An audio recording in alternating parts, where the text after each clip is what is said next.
Hello dear students, let us read the given question. ह्या क्वेश्चनमध्ये विचारलं आहे study of antigen antibody interaction is called as. Antigen आणि antibody ह्यांच्या रिॲक्शनला काय म्हणतात हे आपल्याला इथे विचारलं आहे. तर की कन्सेप्ट आहे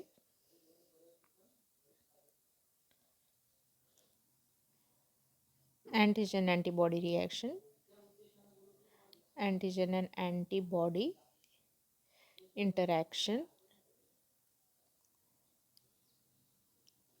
आणि हे रिॲक्शन स्टडी करणं खूप इम्पॉर्टंट आहे to understand the immunology. Okay. आणि अँटीबॉडीज ज्या आहेत ह्या प्रोड्यूस करते आपली इम्युन सिस्टीम. ह्या काय करतात, रेकग्नाईज करतात स्पेसिफिक अँटीजेन्स आणि बाइंड करतात टू द अँटीजन, ज्याच्यामुळे काय होते, अँटीजन अँटीबॉडी इंटरॅक्शन होते.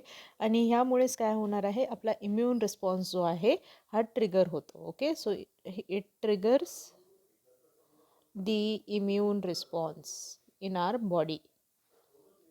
Okay,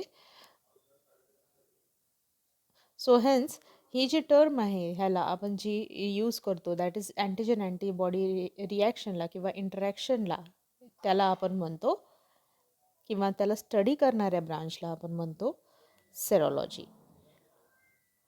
okay, so correct answer इथे असणार आहे पॅथॉलॉजी नाही. पॅथॉलॉजी म्हणजे स्टडी ऑफ पॅथोजन्स.